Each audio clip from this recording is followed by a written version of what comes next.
So when I was born in China in the early 1980s, my country was still a place of scarcity. We lived on rationed food, cooked from communal kitchens, and even in Beijing, had 3 nights of blackouts every week. I remember reading poems with my father by candlelight, special memory from times when Chinese people had little. And fast forward 3 decades, China has turned into a country of abundance, especially when it comes to technological power. From high-tech to business tech to everyday tech, there isn't anything you can't find, only things you can't imagine. I can buy a can of Coke by scanning my face. A few years ago, I called for toothpaste from my hotel room, and it was delivered to me by a robot. I've seen people live in remote Tibetan mountains blast off cool music with Walkmans powered by solar cells, and Chinese solar technology light up homes for African kids who used to study by candlelight just like me when I was growing up. So I'm an economist, straddling multiple worlds, as it turns out. 1 foot in London, where I do my research, and 1 foot in China, where I spend time with my family and also do a bit of work. And if I had a 3rd foot, it would be in the US, where I was educated. So I can totally see why there's so much misunderstanding and incomprehension about this mega country that has defied conventional wisdom. So let's start out with how China's innovating. Now, innovation isn't just about inventing the next new thing, like the iPhone or 3D printing or sending people to Mars, technologies that go from 0 to 1. It could be new applications, business models, better processes that lower costs. These one-to-N innovations are just as important. Whatever makes us leaner, cleaner, and more productive all count. So TikTok might not be the first short video app, but it has garnered more than 1 billion users around the world. The Chinese EV company, BYD, didn't make the first prototype, but compared to Tesla's price point, the $15,000 EV cabs that I've taken with 500,000 kilometers of range can meaningfully lead to lower emissions and mass adoption. And in the same way, Chinese mobile phones might not be as revolutionary as iPhone, but in African countries, their market share is well over half.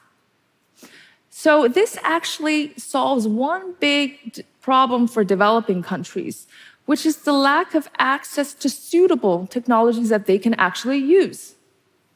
And even if China doesn't do many 0 to 1 technologies yet, at least not yet, it doesn't mean that it can't master high tech, right? It conducted the first quantum video call, and it launched the first drone that can carry a passenger in air. So let's go behind the scenes. Now, yes, many of you would say China's got money, markets, talent, and troves of data, which is so critical in this information age. But it wasn't just that. Part of the success was also a whole nation approach, or what they call a 举国 system. So turning an idea or scientific discovery into commercial success requires an innovation ecosystem. The collaboration of universities, national labs, and industries, not to mention an enormous amount of funding that covers long and uncertain investment cycles. Now, many of you might think that groundbreaking technologies are the products of stars, the likes of Steve Jobs or Elon Musk's. But every time you use the internet, the GPS, or yell at your Alexa, you have the US government to thank for. We often forget that the Apollo program, the Manhattan Project, even Japan's rise to semiconductor stardom were all horizontal systems with critical state backing. Now, China's 举国 system is an entire nation behind one strategic goal: mobilizing national resources, casting the net wide, not tallying costs. And it's the same system that's used to reap as many Olympic gold medals as possible. And so thanks to this ecosystem, China became the largest consumer and producers of EVs in less than a decade, with more cars sold there than in the rest of the world combined in 2020. Now, in the West, we often talk about nudging consumers to make better choices. But in China, mass adoption of next-gen transportation happened like that. Well, in part thanks to the state rolling out 4 million charging stations around the country, coordinating supply chains from battery makers to control systems and manufacturers. Today, there are 140,000 chargers in the US in the entire country.